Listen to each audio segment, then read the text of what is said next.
here we are again, just back at the little church. This is what's on top of the hill. And, oh sorry, I was answering a question, wasn't I?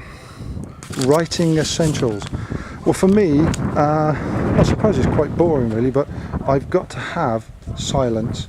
I listen to music now and again when I'm researching and putting stuff together, but oh goodness me, I really do have to have peace and quiet and solitude.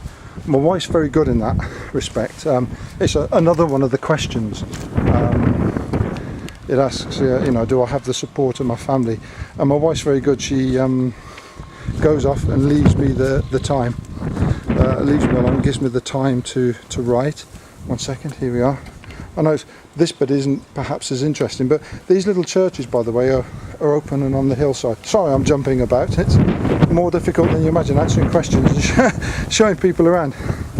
And here, over the other side, is, there's my house. There we go. That little place there, on the hillside, with views like that. That's Castry Island, Castry Bay. Again, another little church on it. Let's see if I can make it out. Sorry about the wobble. Woo. Hang on, come back. See if I can. I'll actually put it on the wall, and you should see. That's better.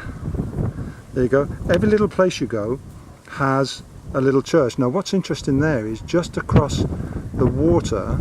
Hang on, I'll just zoom in again. Castry Bay there.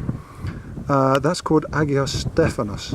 And do you believe it? I say places like we were up at the amphitheatre just now. That is a site of an ancient temple, and it's got mosaics on the floor. It's got marble. It's all made of marble, and we have places like this open to the public. And people just walk in and over it. And thankfully, they're very good. Usually, people don't steal bits off the mosaic and things like that. But this is the type of inspiration I'm fortunate enough to have here. You know, there you go. So anyway, back to my question. I'll turn it round so you can see me a little bit, I think, and I'll finish off the questions. 1 second.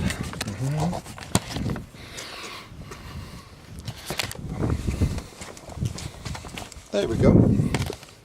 I'll probably have to kneel down. There we are. Excuse the shine from the top of my head. It's my solar panel. You ought to see me on very sunny days. I'm extremely animated, especially if I'm wearing one of those thongs. Yeah, so as I say, I need silence. I need, because you see, I'm easily distracted. If I was listening to music, good grief, you know, I'll be off, different planet. How do I come up with my ideas? Quite a few different ways, really. With the Guardian series, that was through life experience. You know, many years in the military and in the police. It colours you. You deal with a lot of things that, you know, you see the world as it really is. The heartache, the suffering, and growing up as I did in the 1960s with, you know, science fiction booming with things like Thunderbirds. You know, I naturally came up with this idea of a, you know, a worldwide rescue team, and you know, so I got that idea from that.